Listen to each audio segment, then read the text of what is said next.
ABC Listen. Podcasts, radio, news, music and more. You can do quite a lot with 3.5 hours of live radio. Welcome to Radio National Breakfast. Cyclone Trump has well and truly hit the Middle East. We cannot leave Belarus as consolation prize for Putin. Mr. Trump's decision really shocked us. If I can use the word bollocks on air, I'd use it. It's almost a redraw of the space race here between America and China. It is fascinating. So catch up on the morning's news with a new podcast, The Breakfast Wrap. Search Radio National Breakfast in the Listen app and we'll see you there.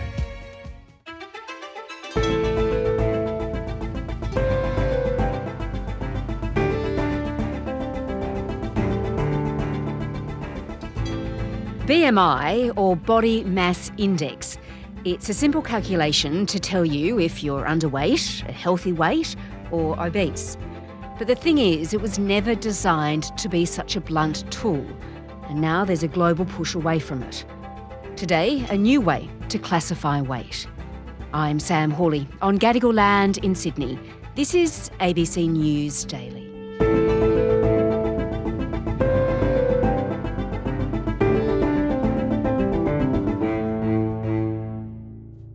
Hi, I'm Willow Moscarda. I'm from Perth. I'm 23 years old and I'm a student studying, and I had a breast reduction in 2020.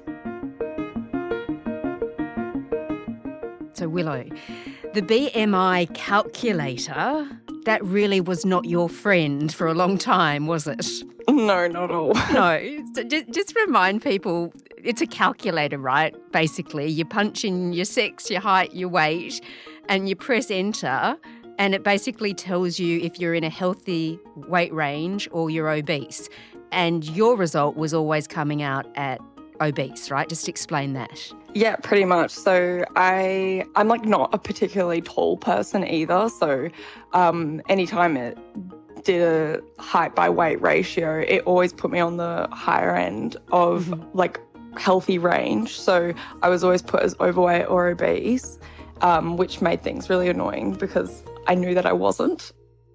And the problem was your breast size. Yes. So I wanted to get a breast reduction and they were disproportionately large for my body. So I had my back size was an 8 and then my cup size was a double J, which is insanely difficult to find bras for anyway.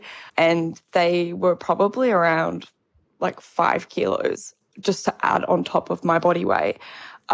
So getting a BMI calculation, those breasts are going to add into that, obviously, yes. Which put me on the higher end of the scale. Yeah, and caused you a lot of problems, I would have thought. Yes, for sure. So I, growing up, always had kind of body image issues, and quite painful as well. The weight of it was very painful for my back, and the straps would dig in and cause bruising. It was very uncomfortable. Yeah, so you went to a doctor and you wanted a breast reduction.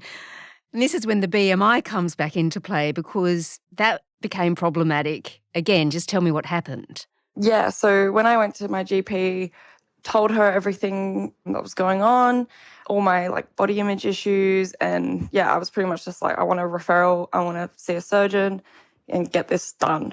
And she did the BMI and said, it looks like you're overweight or obese. And she recommended that I lose 10 kilos before seeking out a referral.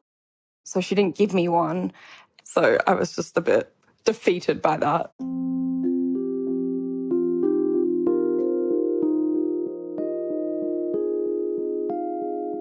So the GP was arguing that it wasn't safe to have that sort of surgery when you were overweight, but the problem was it was the breast size that was making you overweight. Oh my gosh, okay. Yeah, that's why I was okay, if you have a look at them, you'll get it. Right. But she was very adamant on that. Eventually, though, you did, of course, find someone or a GP that understood, yes. And then you have had the surgery. I can imagine that's been absolutely life-changing for you. Yes, it has been. It's I think the surgeon took off 3 kilos of Wow. like breast tissue. And they were very understanding and listened to like my actual concerns and what I wanted.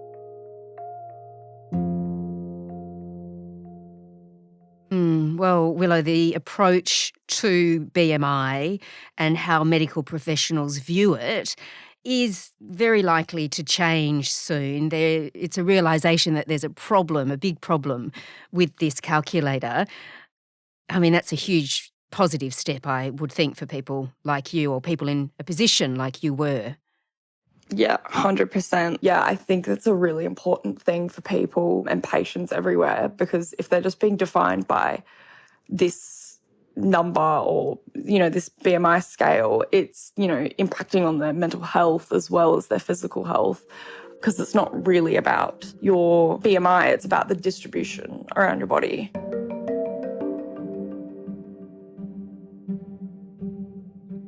I'm Louise Bauer. I'm Professor of Child and Adolescent Health at the University of Sydney, and I'm one of the Lancet Commissioners.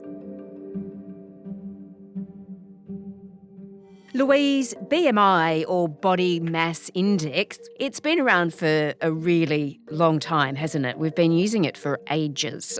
Well, it's been around for 2 centuries almost. Yes. It was originally used to talk about populations, and it was used to get a sense of body size of soldiers. So it came from a scientist from Belgium called Quetelet, and it was originally called Quetelet's index, and then in the mid-20th century it came to be called the body mass index.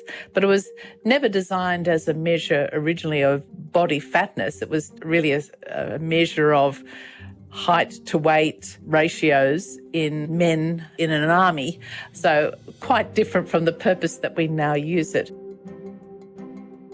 It came in the 1970s or so to be used as a measure of body fatness or reasonable measure of body fatness, developed by nutritional scientists. Do we know why the medical community started to use it in that way? It would be lovely if we were able to do detailed body composition of every single human being, but that's just not practical. And in fact, very few settings have those sophisticated body composition tools.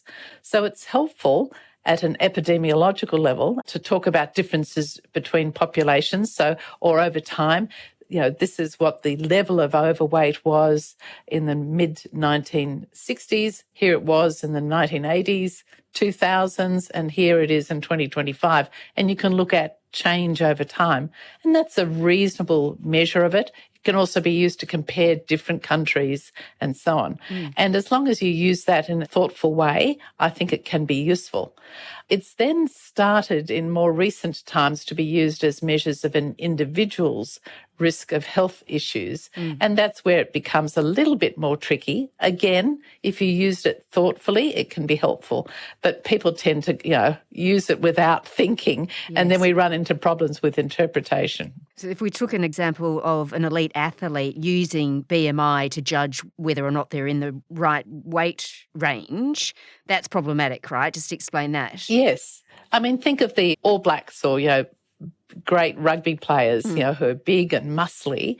They don't have excess body fat. They've got a lot of muscle. They've got a lot of power. They're not unhealthy. But if you just simply used BMI, you'd run into an issue with that. In everyday clinical practice, you need to distinguish between having a high body fat and not having it. Just because you've got a high BMI doesn't mean you have a high body fat. It means you're probably more likely, but as we've just pointed out, elite athletes will have, some of them will have, big muscles, big solid bodies, and yet they won't have obesity. Does that apply to people who measure as underweight as well with the BMI test? Well, there's potentially some populations of people who may look as if they've got a healthy BMI, but who may have central fat distribution. We can think about this in some ethnic populations are slightly more at risk of having a high body fat, and particularly a high central fat distribution. But even though their BMI is in the apparently healthy range, think of people from the Indian subcontinent or East Asia, where risk of diabetes and heart disease occurs at a slightly lower BMI than, say, in people of Northern European origin. They may have what appears to be a healthy BMI, and yet they've got increased body fat, particularly around the abdomen or internal organs, and there are health issues as a result of that.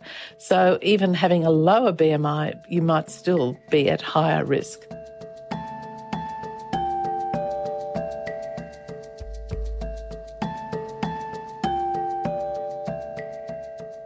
All right, so Louise, there are now new proposed guidelines for defining obesity. Just explain how it works. So there's clinical obesity and preclinical obesity. Just unpack that for me. Okay, so first of all we say, well, does that person have high body fat? And that's essentially the definition of obesity, excess body fat. Mm-hmm. And we've suggested that there are two ways of thinking about high body fat. There's high body fat where there are already existing health problems as a result of that. So things such as cardiometabolic risk, heart failure, knee problems because of the excess weight on knees and hips, sleep apnea and so on. Or there may be people who have a high body fat who do not have or do not yet have any health problems that are linked to that. So we have examples about, say, a healthy female with a BMI of 37, so a high BMI who's healthy, active, in the workforce, essentially has no real health problems, runs regularly, looks after her family and her business. That's not a concern for her, and we'd call that preclinical obesity. Or we can think about a man with a BMI also of 37 who has health problems as a result of that high BMI. So he's having trouble breathing, he may have early heart failure, he may have knee problems because of the excess weight, he's had to leave his job, he can't participate with his young children in their everyday activities, he's having problems with activities of daily living. Two people, same BMI, both with a high body fat, but with very, very different health consequences. Would they both be declared, though, obese still? They'd still be called as having a form of obesity. One would have what's called preclinical obesity, and the other would have what we call clinical obesity. And we would respond to them differently. Yes. And we don't want to be able to label the person with preclinical obesity, so we're just using the word obesity to mean high body fat. But this person with the high BMI but who's otherwise well doesn't necessarily need anything other than a chat with their family doctor about the issues. But the story might be that person may just choose to have occasional health monitoring over time. And that's different from the person who's already got established health problems, who would need active management of those health problems and also potentially really need active management of obesity and weight-related issues in order to deal with those significant health issues. So just tell me, Louise, this isn't then the end of BMI. It is actually still a useful tool, but we have to use it differently. Yes, this is part of us thinking far more broadly and in a more nuanced way about the issue of obesity and particularly about clinical obesity. BMI is a tool that can be useful. It's a screening tool. It's where you start. It's not where you end an assessment. Very importantly, people who have a high body fat and who may have a high risk family history or are concerned about their own signs and symptoms of health problems should see their family doctor to talk about these issues further, because they may need more support for their health consequences of their high body fat, or they may need access to good quality evidence-based treatment. And I think too often people with obesity aren't able to access those forms of treatment. And really important, I gather, given we know obesity is increasing. Yes, and one of the issues is because it's a highly stigmatised health issue, it can be too easy for people to either feel anxious about going to see their health professional or seeking extra help because they're worried that they'll be blamed and shamed because of the issue, or the access to treatment is more limited. And I think both of those are manifestations of the stigma that people with high BMI, large bodies experience in our general community.